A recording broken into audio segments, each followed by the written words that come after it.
आज आप सभी का धन्यवाद। आज श्री कृष्ण जन्माष्टमी पर आप सभी को हम एक विशेष कार्यक्रम देने जा रहे हैं।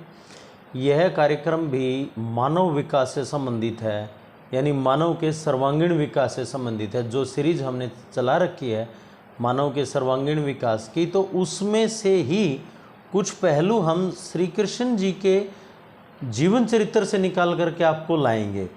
आगे जब हमारा प्रोग्राम चलेगा हैबिट हार्वेस्टिंग का, उसमें हमें हैबिट्स कैसे फॉर्मेट करनी है, कैसे हमने अपनी हैबिट्स छुड़वानी है, डिलीट करनी है और कैसे नई हैबिट बनानी है, तो उस समय हम इसकी और डिटेल में चर्चा करेंगे। लेकिन आज जन्माष्टमी के उपलक्ष्य पर हम श्री कृष्ण जी के कुछ विशेष गुणों की चर्चा करेंगे और उन गुणों का डिस्कशन हम इस आधार पर करेंगे ताकि वो मानव विकास में साधक बन सके, मानव के विकास के लिए लाभदायक हों। तो सबसे पहला है मैत्री भावना। श्री कृष्ण जी बहुत अच्छे मित्र थे। यदि हम देखें श्री कृष्ण और सुदामा की मित्रता जग जाहिर है, पूरे विश्व में प्रसिद्ध है। सुदामा जी और श्री कृष्ण जी दोनों अलग अलग परिवारों से थे। अलग अलग परिवारों से मेरा मतलब है कि एक राजघराने से था और दूसरा एक गरीब ब्राह्मण था। लेकिन श्री कृष्ण जी ने सुदामा की मैत्री में कभी भी उनकी गरीबी को आड़े नहीं आने दिया, यानी एक अच्छे नागरिक होने का श्री कृष्ण जी ने अपना दायित्व निभाया। इसके बाद अगले अगर गुण की हम चर्चा करें तो उनके अंदर विनम्रता का गुण था। वे जिससे भी मिलते थे सहज स्वभाव से मिलते थे, आगे से नमस्कार करते थे, अभिवादन के बगैर वो किसी से बात नहीं करते थे। चाहे गरीब व्यक्ति हो, चाहे अमीर व्यक्ति हो, चाहे राजघराने का हो, चाहे कोई कर्मचारी हो, वे सब के साथ समान व्यवहार करते थे। यही उनकी विनम्रता को दर्शाता है। इसके बाद अगले गुण का तीसरा गुण जो है, उनमें जुए के विरोधी थे।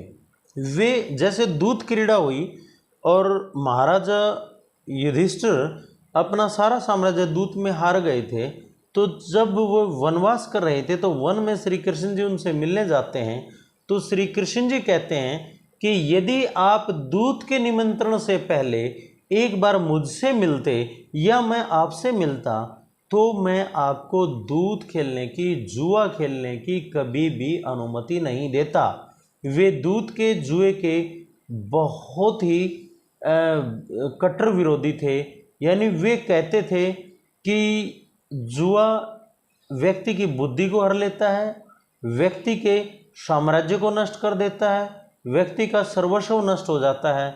और उन्होंने महाराज युधिष्ठिर को भी कहा, ये तो आपके भाइयों की विनम्रता है कि आप सब कुछ हारने के बाद भी वे आपके साथ खड़े हैं। आपकी महारानी द्रौपदी जिनको आपने जुए में हार दिया था, युद्ध दूत में हार दिया और महारानी का इतना बड़ा अपमान हुआ, उसके बाद भी वे आपका साथ दे रही हैं, ये उनकी विनम्रता है।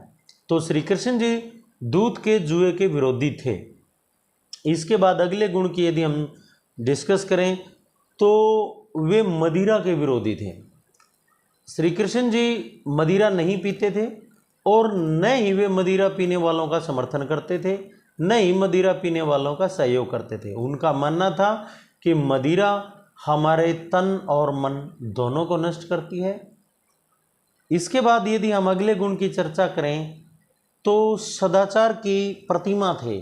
श्री कृष्ण जी सदाचार की प्रतिमा थे, सदाचारी थे, सबके साथ समान व्यवहार करते थे और आगे से मिलते ही सभी को अभिवादन करना, सबके साथ विनम्र व्यवहार करना उनकी आदत थी। सबके साथ हंसी ठिठोले करना, मजाक करना।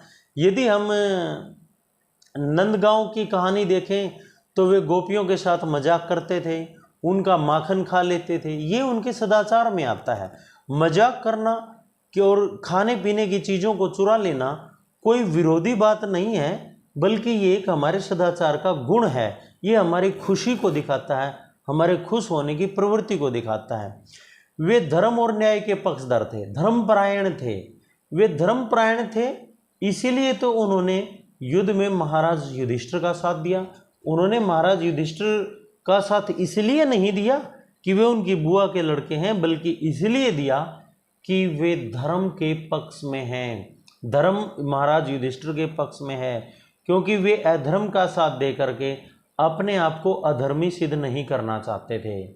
इसके बाद अगले गुण की यदि हम चर्चा करें तो निर्लोभता, उनमें लोभ नहीं था किसी भी प्रकार का।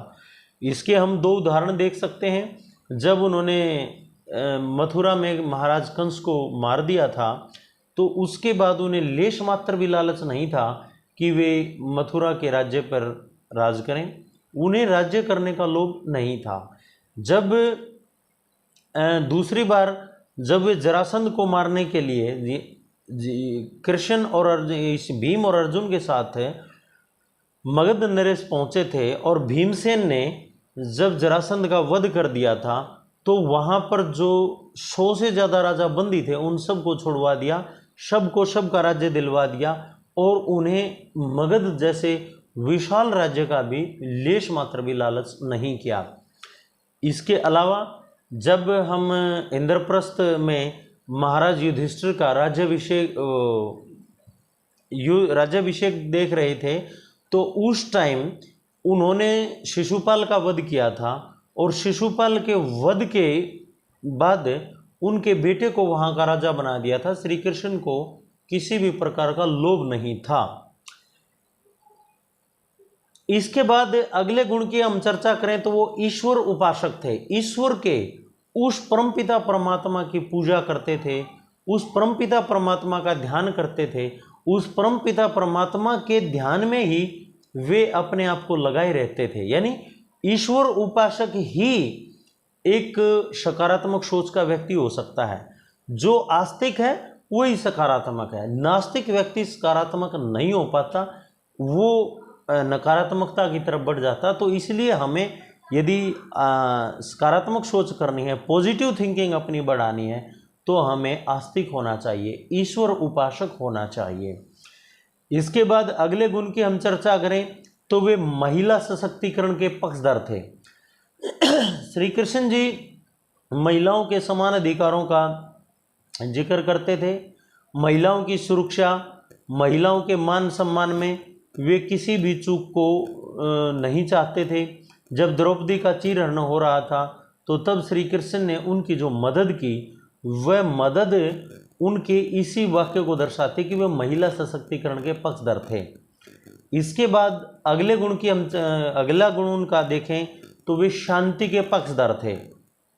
जब पांडवों का अज्ञातवास समाप्त हो गया था, तो पांडवों की तरफ से भी और कौरवों की तरफ से भी, दोनों तरफ से जब युद्ध की ठहर गई थी, दोनों ही सेनाएं युद्ध करना चाहती थी, तो तब श्री कृष्ण ने महाराज युधिष्ठिर को कहा कि नहीं, हमें कौरवों को शांति का एक मौका और देना चाहिए।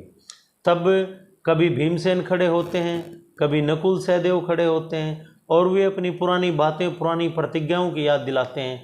तो तब श्री कृष्ण कहते हैं कि शांति जिन भी दामों पर मिले वो ले लेनी चाहिए, वो घाटे का सौदा नहीं होता, शांति हमेशा लाभ का सौदा होता है। तो वे शांति के पक्षधर थे। इस तरह से हमने श्री कृष्ण जी के 10 गुणों का जिक्र यहाँ पर किया, 10 गुणों पर चर्चा की। वे तो योगीराज श्री कृष्ण हुए हैं, उनके यदि हम गुणों की चर्चा करनी शुरू कर दें तो उनके अनंत गुण हैं, उनका हम एक वीडियो के माध्यम से जिक्र नहीं कर सकते। जैसे जैसे आगे आगे उनके गुणों की बातें आएंगी तो हम बीच बीच में जो मानव विकास के लिए लाभदायक है उन गुणों का जिक्र हम करते रहा करेंगे। लेकिन मैं उनके एक गुण से बहुत ज़्यादा प्रभावित हूँ। मैं अपना अनुभव यदि बताऊँ, वे एक जिम्मेदार नागरिक थे, रेस्पॉन्सिबल थे।